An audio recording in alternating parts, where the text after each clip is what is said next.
მოგესალმებით, ეს არასაფრენი ზონაა. აქ რეალ პოლიტიკას ავტორები მოგიყვებით ახალ ამბებს უკრაინიდან და ვისაუბრებთ იმ პოლიტიკურ თემებზე, რომლებიც განსაზღვრავს ომის მსვლელობას. ომი, რომელიც კრემლის ჩანაფიქრით 3 დღეში უნდა დასრულებულიყო, 14 თვის შემდეგ კრემლზე დრონების თავდასხმით გაგრძელდა. კრემლის სენატის დარბაზზე თავდასხმის კადრებმა საქართველოში თითქმის საყოველთაო სიხარულთან ერთად ბევრი კითხვაც გამოიწვია. ზოგმა მომხდარი რუსეთის მიერ ორგანიზებულ პროვოკაციად შერაცხა. ზოგი დარწმუნებულია, რომ საქმე გვაქვს უკრაინის დაზვერვის მურიგ წარმატებულ ოპერაციასთან. დღევანდელ ეპიზოდში მოგიყვებით თუ რა ვიცით და რა არ ვიცით მომხდარის შესახებ, თუმცა მანამდე დავიწყოთ ფრონტის ამბებით. და ფრონტის ამბების დღევანდელ გამოშვებაში რუსეთის მიერ კონტროლირებად უკრაინის ტერიტორიებსა და რუსეთის სიღრმეში გახშირებულ დივერსიულ აქტებზე ვისაუბრებთ. ბოლო 5 დღის განმავლობაში რუსეთის მიერ კონტროლირებად ტერიტორიაზე დივერსიები მოხდა 6 ინდუსტრიულ ობიექტზე. მათ შორის ცეცხლი გაუჩნდა 3 ნავთობაზას და ლიანდაგებიდან გადავიდა 2 სატვირთო მატარებელი. ყველა ამ შემთხვევას რუსეთი უკრაინის დივერსიული დაჯგუფებების მოქმედებას უკავშირებს. თავის მხრივ უკრაინა კვლავ არ იღებს პასუხისმგებლობას დივერსიებზე. 3 მაისს ღამეს ხანძარი გაუჩნდა ტამანის ნავთობაზას. ხანძარი 1200 კვადრატულ მეტრ ტერიტორიაზე გავრცელდა, რომლის ჩასაქრობადაც 5 სახანძრო შემადგენლობა მუშაობდა. ადგილობრივ ხელისუფლებას არ დაუკონკრეტებია რა გახდა ხანძრის მიზეზი, თუმცა თვითმხილველების ცნობით ხანძარი დრონების შეტევის შემდეგ გაჩნდა. ბოლო 5 დღის განმავლობაში ეს იმავე ნავთობტერმინალზე უკვე მეორე ხანძარი იყო. თავის მხრივ დივერსიების სერია შაბათს დილით ოკუპირებული სევასტოპოლის პორტიდან დაიწყო. ადგილობრივი ხელისუფლების მტკიცებით ნავთობის 4 რეზერვუარს ცეცხლი მას შემდეგ გაუჩნდა, რაც ადგილზე 2 უპილოტო საფრენი აპარატი შენიშნეს. ჯამურად ხანძარმა 2000 კვადრატული მეტრის ტერიტორია მოიცვა. უკრაინული დაზვერვის ცნობით ყირიმში ჯამურად განადგურდა 10 რეზერვუარი, რომელთა საერთო მოცულობაც 40000 ტონას შეადგენდა. უკრაინის შეიარაღებული ძალების სამხრეთ სარდლობის პრესსპიკერმა ნატალია ჰუმენიუკმა მომხდარს უკრაინის დაანონსებული იერიშის მოსამზადებელი სამუშაოები უწოდა. უკრაინის მოსაზღვრე ბრიანსკის ოლქში კი აფეთქებები ზედიზედ 2 დღის განმავლობაში ხდებოდა. და ორივე შემთხვევაში საუბარია სარკინიგზო კვანძებზე. პირველი აფეთქება 1 მაისს უნეჩა რასუხას სარკინიგზო კვანძზე მოხდა, რომლის შედეგადაც ცეცხლი გაუჩნდა ბელარუსის კუთვნილ მატარებელს, რომელიც ნავთობპროდუქტებით იყო დატვირთული. უკვე 2 მაისს აფეთქება მოხდა სნეჟეცკაიას კვანძზე. შედეგად ლიანდაგებიდან გადავიდა 20 სატვირთო ვაგონი. გარდა ამისა, ცნობებია, რომ 2 დრონი შეიჭრა ბრიანსკის ოლქში მდებარე სეშას აეროდრომზე და აფეთქების შედეგად დაზიანდა ან 124 ტიპის თვითმფრინავი. ამის დადასტურების შემთხვევაში ეს არ იქნება პირველი მსგავსი შემთხვევა. გასული წლის დეკემბერში ფრონტის ხაზიდან 700 კილომეტრის დაშორებით მდებარე ენგელსის ავიადრომზე 2 აფეთქება მოხდა.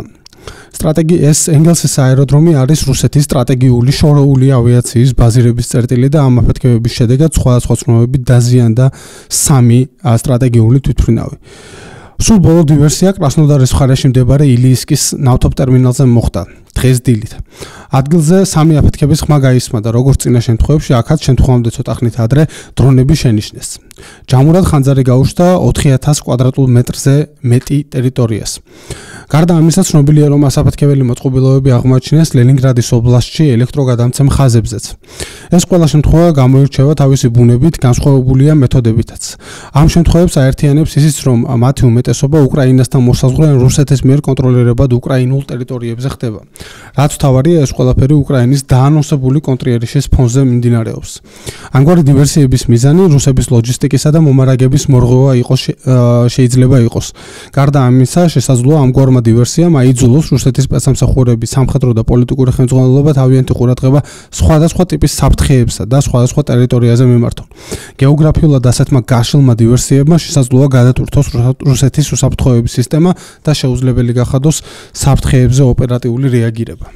და პრინციპში სულ ეს იყო ფრონტის ამბები, რომელიც ალბათ წარმოადგენდა დღევანდელი ეპიზოდის რაღაც გახურებასაც შეიძლება ითქვას. იქიდან გამომდინარე, რომ დღევანდელ ეპიზოდში, როგორც უკვე ვთქვი, ჩვენ ვისაუბრებთ კრემლზე განხორციელებულ თავდასხმაზე, რომელიც მარტივად შეგვიძლია ჩავწეროთ იმავე რიგში, იმავე დივერსიული აქტების რიგში, რაზეც ვისაუბრეთ. მოდი დავიწყოთ იმით, თუ რა ვიცით, როგორ გავრცელდა ამ აფეთქებების შესახებ ინფორმაცია და ზოგადად რა არის ცნობილი. ესე იგი, როგორც ცნობილია, ეს აფეთქებების პირველი კადრები, რომელზეც ჩანდა თუ როგორ ազდიოდა კრემლის პერიმეტრიდან კვამლი, გამოჩნდა ადგილობრივ ტელეგრამ ჯგუფებში, ანუ სამეზობლოს ტელეგრამ ჯგუფებში ღამის საათებში. თუმცა მთელი ღამის განმავლობაში ეს კადრები რეალურად არსად სხვა ჯგუფებში არ გავრცელებულა, მედიის ყურადღება ამას არ მიუპყრია და უკვე დღის საათებში, ანუ ესე იგი საუბარია 3 მაისის დღის პირველ ნახევარში დაიწყო ამ კადრებმა გავრცელება სხვადასხვა ტელეგრამ ჯგუფებში და როგორც რუსეთში ამბობენ პაბლიკებში და უკვე ამას მოყვა საკმაოდ უჩვეულო და საკმაოდ იშვიათი განცხადება პირდაპირ კრემლის ვებ გვერდზე, სადაც ნათქვამი იყო, რომ განხორციელდა თავდასხმა კრემლზე ვლადიმერ პუტინის სამუშაო სივრცეზე და რომ თავდასხმა მოხდა 2 დრონით და უკვე ამის შემდეგ გავრცელდა განსხვავებული კადრებიც. მათ შორის ეს კადრები თავიდან ყოველ შემთხვევაში პირველი საათების განმავლობაში ვრცელდებოდა მხოლოდ ერთი დრონის აფეთქების კადრები. ეს დიდი ალბათობით ეს კადრები, რაც ჩვენ ვიხილეთ, წარმოადგენდა ესე იგი დაკვირვების გარე თვალთვალის დაკვირვების კამერების ჩაწერილ მასალას, რომელიც უკვე თავის მხრივ გადაღებული იყო მობილურ ტელეფონზე და უკვე რამდენიმე საათში გავრცელდა განსხვავებული კადრები, განსხვავებული რაკურსით და უკვე ოსინტ დამკვირვებლებმა მათი შესწავლით დაადგინეს, რომ ეს დრონი მოფრინავდა სხვა მხრიდან და შესაბამისად შეიკრა სრული სურათი, ანუ ჩვენ ამ წამს გვაქვს ორივე დრონის კადრები და ამ კადრებზე ჩანს თუ როგორ ეცემა, როგორ უახლოვდება დრონი აი ამ კრემლის სენატის თაღს, გუმბათს და როგორ ფეთქდება ეს დრონი ამ სენატის თავზე, რის შემდეგაც ადგილზე ჩდება ხანძარი, ასევე ერთ-ერთ კადრზე ჩანს, რომ როგორ მიდის 2 ადამიანი, როგორ ადის აი ამ გუმბათზე და ეს უკვე დიდი ალბათობით საუბარია მეორე შეტევაზე, ანუ ჩვენს ხელთ არსებული ინფორმაციით პირველი შეტევა განხორციელდა ღამის 2 საათსა და 27 წუთზე, ხოლო მეორე დრონი უკვე კრემლის თავზე აღმოჩნდა 16 წუთის დაგვიანებით, ანუ 2 საათსა და 53 წუთზე და შესაბამისად აი ეს კადრები, სადაც ადამიანები, გაურკვეველი პირები ადიან ამ ტერიტორიაზე, ამ თაღზე, ეს უკვე მეორე აფეთქების კადრებია. ესე იგი, რა გვაქვს? გვაქვს 2 აფეთქება კრემლის თავზე და შესაბამისად დაზიანებებზე იქ არაფერია ცნობილი, ანუ არანაირი სერიოზული დაზიანება ამას არ გამოუწვევია და პრინციპში ეს რაც არის უცნაური ამ ყველაფერში არის ის, რომ როგორც თქვით, ეს ყველაფერი მოხდა ამ ინფორმაციის გასაჯაროება 12 საათის დაგვიანებით, ანუ რეალურად შემთხვევა მოხდა დაახლოებით ღამის 3 საათზე და ეს ჩვენ აქ არ ვხდნობით რუსეთის ანუ კრემლის ინფორმაციას, ეს არის გადამოწმებული ვერიფიცირებული ინფორმაცია ღია წყაროებზე დაყნობით, მათ შორის თვარის მდებარეობით გამოთვლილი დრონების ტრაექტორია და ასე შემდეგ. შესაბამისად შეგვიძლია ვთქვათ, რომ ეს ინფორმაცია არის სანდო და ვერ შევიტან თამაში ეთს. ანუ რეალურად გამოდის, რომ გვაქვს ეს 2 თავდასხმა, რომელზეც ინფორმაცია, რომელზეც კრემლი იყო ჩუმად დაახლოებით 12 საათის განმავლობაში და ოფიციალური განცხადება გააკეთა თითქმის ნახევარი დღის დაგვიანებით. არნაირი როგორც კრემლის მიერ გავრცელებულ განცხადებაში ნათქვამია, სპეცსამსახურების დროული მოქმედების შედეგად მოხდა დრონების განაიტრალება, არნაირი მატერიალური ზიანი ამას არ მოყოლია და არ არიან არც დაშავებულები. თავის მხრივ ახლა რო ვისაუბროთ იმაზე, თუ რა არის, სად მოხდა ეს აფეთქება და რა არის ეს კრემლის სენატის დარბაზი. ეს სენატის დარბაზი თქვენთვის, ბევრი თქვენგანისთვის ცნობილი იქნება სხვადასხვა კადრებით, კრემლში გადაღებული კადრებით. ეს არის ალბათ პრინციპში ყველაზე ცნობილი დარბაზი კრემლის მრავალ დარბაზს შორის. სწორედ აქ გაიმართა 21 თებერვალს ეს ცნობილი უსაფრთხოების საბჭოს გაფართოებული სხდომა, რომელზეც პუტინმა პრაქტიკულად დაანონსა უკრაინაში ომის დაწყება და ეს შეეხებოდა უკრაინის ოკუპირებული ტერიტორიების დამოუკიდებლობის ცნობას, თუმცა ეს წარმოადგენდა, რა თქმა უნდა, პრელუდიას ომის წინ.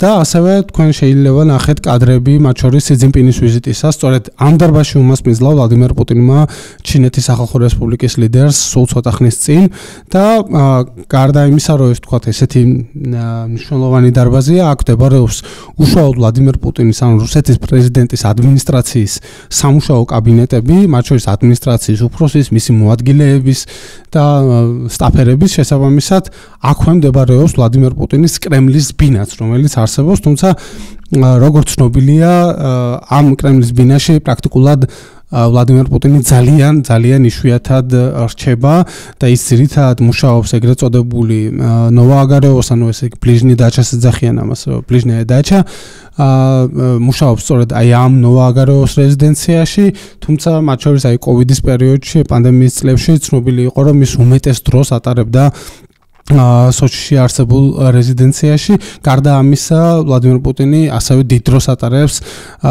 ფინეთის ყურის ტერიტორიაზე მდებარე რეზიდენციაში, რომელიც ვალდაის სახელით არის ცნობილი. შესაბამისად, წინა დღეებშიც, ანუ 2 მაისს ვლადიმერ პუტინი მთელი დღის განმავლობაში იმყოფებოდა სანქტ-პეტერბურგში, სადაც შეხვდა პეტერბურგის გუბერნატორს ბეგლოვს, მათ ერთად მიიღეს მონაწილეობა ოკუპირებულ მარიუპოლში ტრამვაის ხაზების აღდგენის ღონისძიებაზე, ისინი ვიდეო ჩართვით ჩაერთვნენ ამ ღონისძიებას.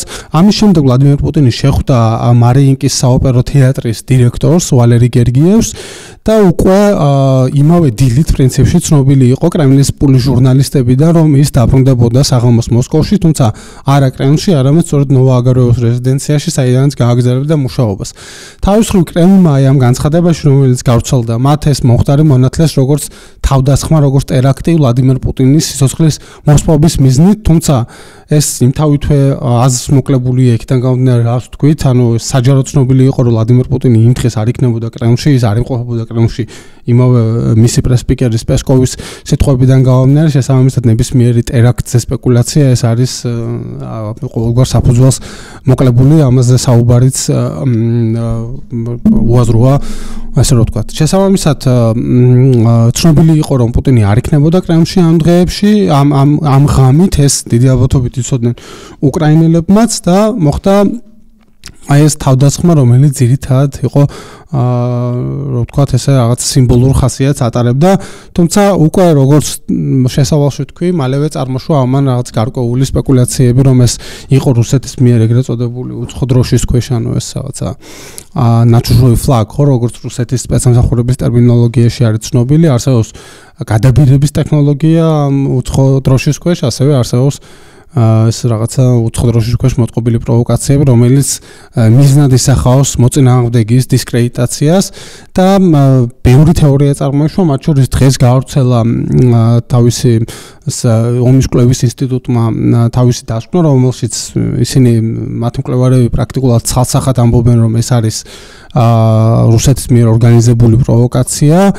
მე ჩემი მხრივ რაც ვიცი, მიჭირს რომ რომელიმე ვერსია ცალსახად ვამტკიცო, თავის მხრივ ისეთ რეჟიმთან როცა გვაქვს საქმე, როგორც არის ვლადიმერ პუტინი, რომელიც მთლიანად ორიენტირებულია მედიაზე, მთლიანად ორიენტირებულია პროპაგანდაზე, რამის გამორიცხვა თუნდაც ასეთი ტიპის რაღაცა ოპერაციის, ასეთი ტიპის პროვოკაციის გამორიცხვა ძალიან რთულია და აი შევეცდები ახლა თავი მოვუყარო იმ ინფორმაციას, რაც ვიცით, რაც სანდოა, ხო?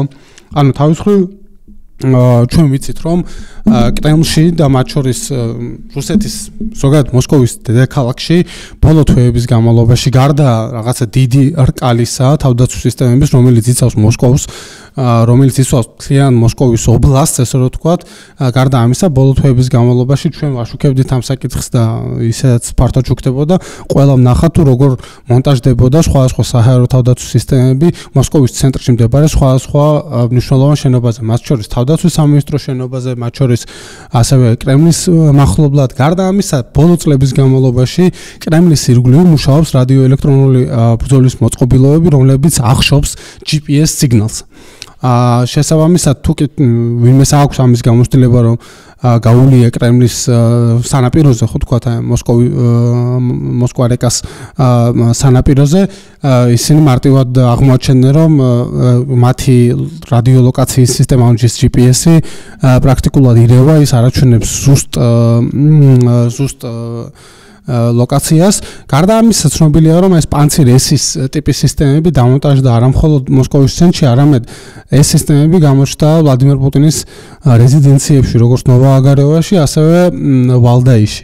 შესაბამისად, ნებისმიერი, ვთქვათ, დრონისთვის აი ამ სივრცეში ოპერირება, რა თქმა უნდა, არის ძალიან რთული, თუ არა შეუძლებელი.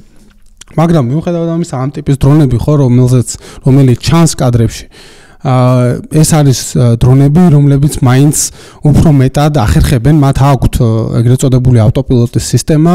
აი ეს ავტოპილოტის სისტემა ხშირად ეფექტურად ახერხებს დაჯაბნოს ეს რადიოელექტრონული ბრძოლის მოწყობილობები, თუმცა ეს დაჯაბნა ხდება სიზუსტის ხარჯზე, ანუ რეალურად შესაძლოა რომ ამ დრონებმა შეაღწიონ ასეთი ტიპის დაცულ საჰაერო სივრცეში, თუმცა მათი სიზუსტე ეცემა რა თქმა უნდა და მათი მართვისთვის საჭიროა ძალიან გამოცდილი პრაქტიკულად სნაიპერის კლასის სპეციალისტები.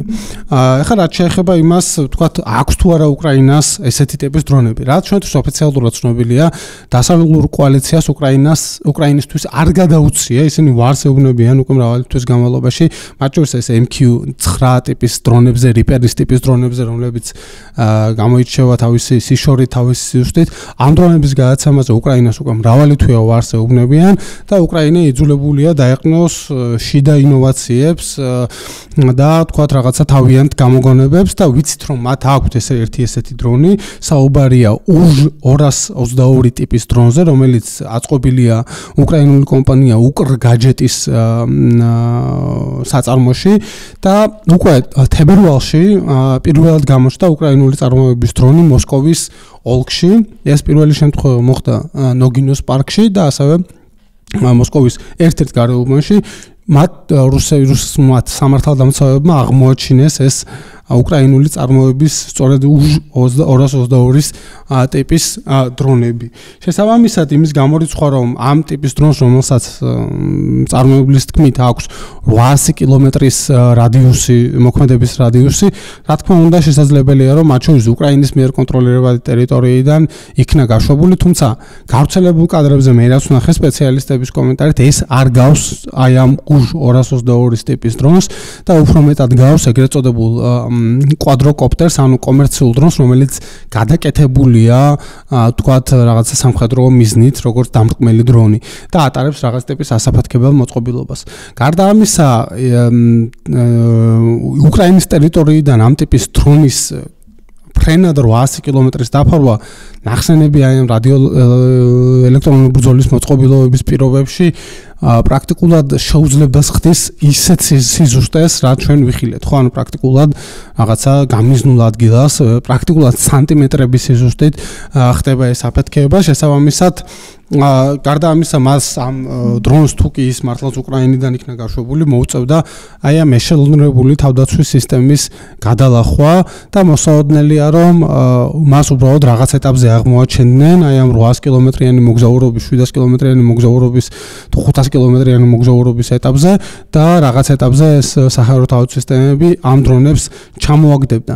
თავის მხრივ რჩება მეორე ვერსია, რომ ეს შესაძლოა ყოფილიყო უკვე რუსეთის ტერიტორიიდან გაშვებული სხვა ტიპის დრონები, არა ეს UJ-222, რომლებიც ატარებდნენ, თქვა, სხვა ტიპის საფეთქებელ მოწყობილობას და შესაბამისად ეს რეალურად წარმოადგენდა რაღაცა ტიპის ვერსიას ამ დროისთვისაც წარმოადგენს და ჯერჯერობით არ არის დადგენილი არც ამ დრონის კონკრეტული ტიპი, თქვა თუ რომელი დრონია, თავის მხრივ კრემლმაც უარი თქვა აი ამ დრონების ნამსხვრევების გასაჯაროებაზე ან ამ შემდეგ და რჩება ესე იგი, ხო, ანუ დღეს დილით გავრცელდა კიდევ ესეთი საინფორმაციო სააგენტოების ბაზა, რომელმაც გავრცელა ესეთი ინფორმაცია, რომ ეს დრონები შეამჩნიეს ჯერ კიდევ მოსკოვის ობლასტში, ანუ პოდმოსკოვიეში სადღაც, თუმცა იმის ფონზე, რომ ბოლო თვეების განმავლობაში ხშირი არის საკმაოდ და არსებობს რაღაცა ისტერია ამ დრონების ირგვლივ, ამ შეტყობინებებს, რომელიც შევიდა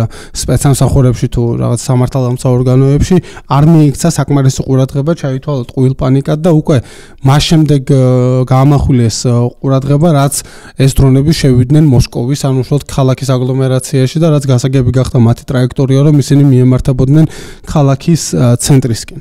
ანუ ესეც არის თქვათ ერთი ვერსია მომხდარის შესახებ. რაც შეეხება თქვათ აი ამ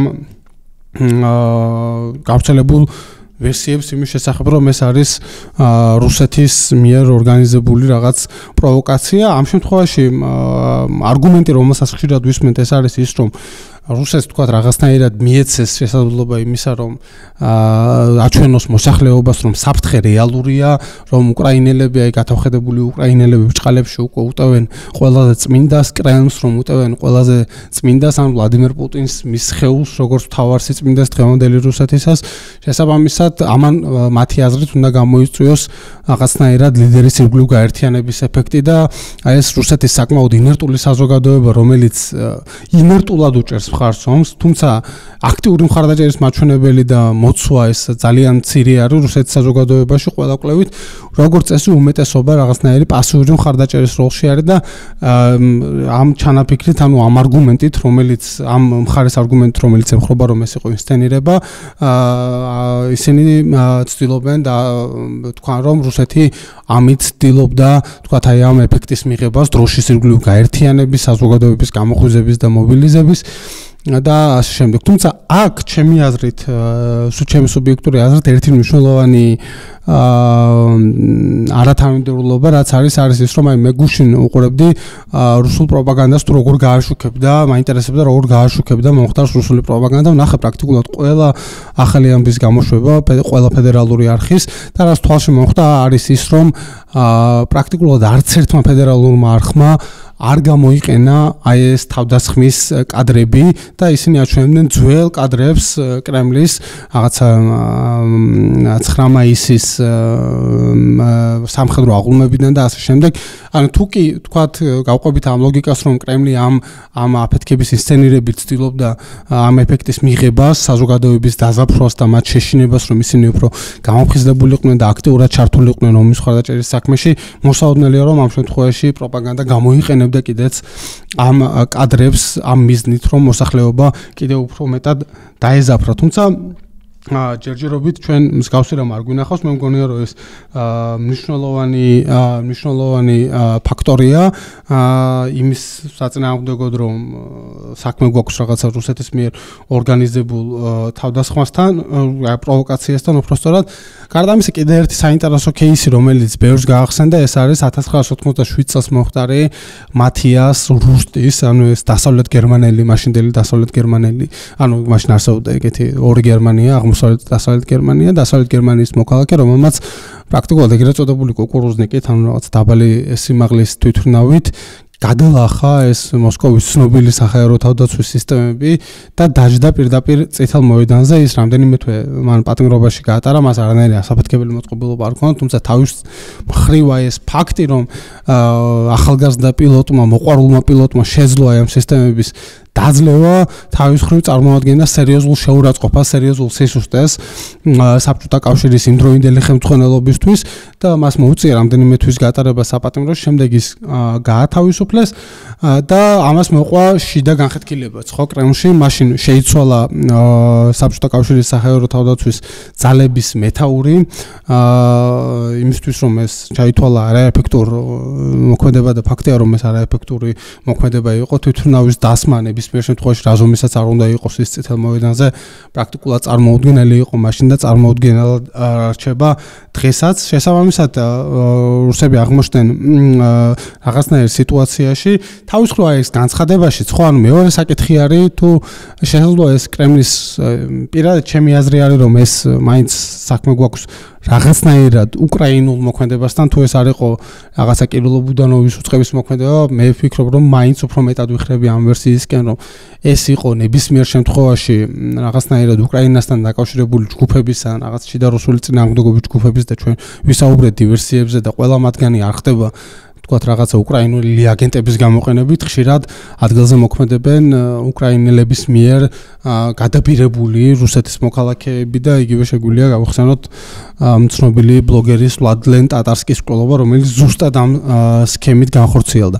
შესაბამისად, მე მაინც უფრო მეტად ვიხრები იმ ვერსიისკენ, რომ აქ მაინც არის გარკვეული უკრაინული კვალი და თუ იმ შემთხვევაში თუ მართლაც დავიჯერებთ იმ ვერსიას, რომ აქ საუბარია რუსეთის მიერ ორგანიზებულ პროვოკაციაზე, მე მაინც გონია, რომ ეს მაინც წარუმატებელი მცდელობა იყო იმ თვალსაზრისით, რომ კრემლში ვერ დათვალეს აი ამ შესაძლო პროვოკაციის თანაფარდობა პლუსების და მინუსების და მაინც უფრო მეტი ზიანი მიიღეს იმიჯის თვალსაზრისით ვიდრე პლუსი და ფაქტია, რომ ეს აჩვენებს როგორიც არ უნდა იყოს თქვა, ხო ეს ჩანაფიქრი ეს არის თქვა რაღაც რუსების მიერ მოწყობილი პროვოკაცია თუ უკრაინელების მიერ ორგანიზებული დარტყმა ნებისმიერ შემთხვევაში ეს აჩვენებს ერთ რამეს რომ რუსეთი არის სერიოზულ კრიზისში, მათ შორის დაცული არ არის თავარი სიწმინდე, ხო, რაღაცა ეს რუსეთის გეოგრაფიული, პოლიტიკური და სულიერი ცენტრი კრემლი და შესაძლებელი ხდება ყველაფერი, ხო, ან როგორც აღმოჩნდა გამოსარიცხი არც ეს არ ყოფილა და გარდა ამისა რუსებით განა საკმაოდ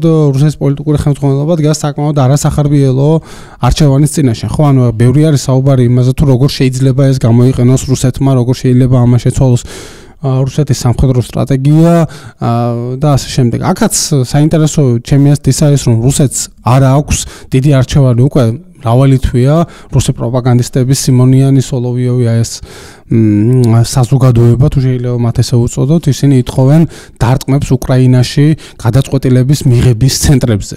და ნუ აქ საუბარია რაზე, რა თქმა უნდა, საუბარია ზელენსკის ოფისზე, კიევის სამთავრობო კვარტალზე და ასე შემდეგ და ბევრი რაღაც სპეკულაცია იყო, რომ აი, ეხლა უკვე ჩვენ გამოვიყენებთ ამას როგორც მიზეზად, რომ მივიტანოთ მსგავსი დარტყმები. საქმე ის არის, რომ რუსეთს რა თქმა უნდა აქვს გარკვეული შეერაღება, რომელსაც რომელთაც შეუძლია თქვათ ამ ტიპის დარტყმების განხორციელება, თუმცა რა ეფექტი ექნება ამას ყველაფერს?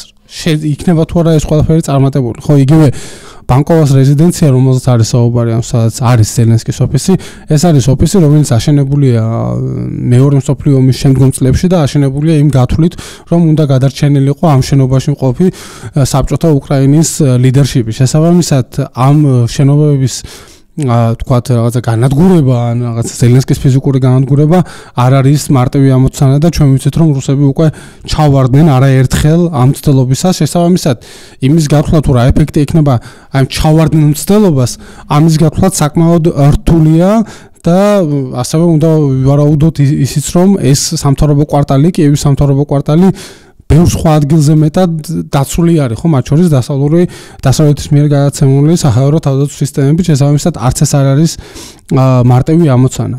თავის მხრივ, მიუხედავად იმისა, რომ ჩემი აზრით მაინც ეს უფრო მეტად უსიამოვნო მოულოდნელობა იყო რუსეთისთვის, ვიდრე მათ მიერ დაგეგმილი პროვოკაცია, ფაქტი არის ის, რომ რუსეთი შეეცადა აი ამ შემთხვევის გამოყენება სწორედ აი მიზნით, რომ მოეხდინა საზოგადოების მობილიზება და გააქტიურება, რომ უფრო აქტიურად, უფრო ცოცხლად დაუჭირო მხარი უკრაინის წინააღმდეგ მიმდინარე ომს.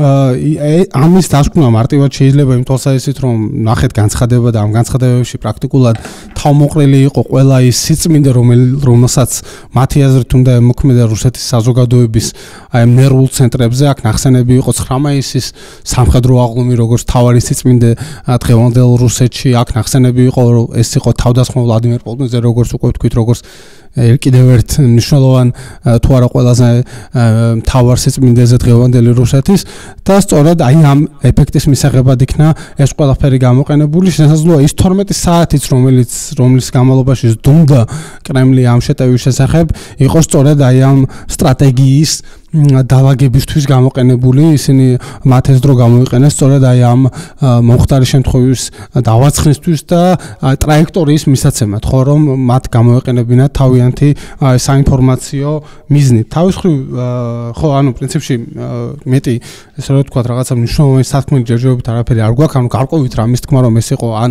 ვთქვათ უკრაინის მიერ უკრაინის ტერიტორიიდან გაშვებული დრონი, ან ეს იყო ვთქვათ რუსეთის ტერიტორიაზე მოქმედი დივერსიული ჯგუფების შეტევა, ან ეს იყო ინსცენირება გადაჭრით რომელიმე ამ ვერსიის დაჯერება, ჩემი აზრით ძალიან რთულია, თუმცა მე რაც ვნახე და მე რაც წავიკითხე და შევეცადე თქვენთვისაც მომეწოდებინა ეს ინფორმაცია, უფრო მეტად ჩემი აზრით პირადად იხრება იმისკენ, რომ აქ მაინც ეს იყო უსიამოვნო, ძალიან უსიამოვნო და ძალიან დამაზარალებელი მოულოდნელობა კრემლისთვის, ვიდრე მათ მიერ ორგანიზებული პროვოკაცია. შესაბამისად, მგონია რომ ეს მეტყველებს აი ამ კრიზისზე და მგონია რომ ყოფილიყო ეს მათ მიერ დაგეგმილი პროვოკაცია, მათ ვერ გათვალეს პლუსების და მინუსების თანაფარდობა და ამ შემთხვევის შედეგად ისინი უფრო მეტად დაზარალდნენ ვიდრე რამე მოიგეს. დანარჩენს ნახავთ ხო, ანუ რთული სათქმელია რა შეიძლება რუსეთმა უარესი გააკეთოს პირობითად გუშინ ქალაქ ხერსონში დაიბომბა ერთადერთი მოქმედი ჰიპერმარკეტი და ამ დაბომბვის შედეგად გარდაცვლილთა რაოდენობა ბოლო მონაცემებით არის 23 და დაჭრილია 50-მდე ადამიანი. ჩვენ ყველას გვახსოვს გასულ კვირაში ქალაქ უმანში და დნიპროში საცხოვრებელი სახლების დაბომბვები, რომელსაც 6 ბავშვი შეეწირა და კიდევ უფრო მეტი დასრული. შესაბამისად ეს ტერორისტული პრაქტიკა ხო, ანუ რაღაცა თქვათ მათ არ ჭირდებათ არანაირი მიზეზი იმის გამო რომ რაღაცა უფრო უარესი დარტყმები განახორციელონ, ისინი ამას ახორციელებენ და მათ თავი არ შეუწუხებიათ რაღაცა უცხო დროშის ქვეშ ოპერაციის ორგანიზებით ომის დაწყებამდე ხო, ანუ პრაქტიკულად ყოველგვარი მიზეზ გარეშე ყველანაირი პროვოკაციის გარეშე ისინი შეიჭრნენ უკრაინის ტერიტორიაზე და დაიწყეს ეს ომი, რომელიც მათი აზრით უნდა დასრულებულიყო სამთხეში, თუმცა ჩვენ ვნახეთ რომ გუშინ ამ ომმა მიიღო ახალი განვითარება და ვიხილეთ პრაქტიკულად წარმოუდგენელი სურათი, როდესაც კრემლის თავზე, აი ამ სენატის თავზე, სადაც თავის დროზე ვლადიმერ პუტინმა გადაიბარა ხელისუფლება ბორის ელცინისგან, აფეთქდა დრონი რუსული დროშის ფონზე. ეს ბევრისთვის კი არა და ნუ ჩემი აზრით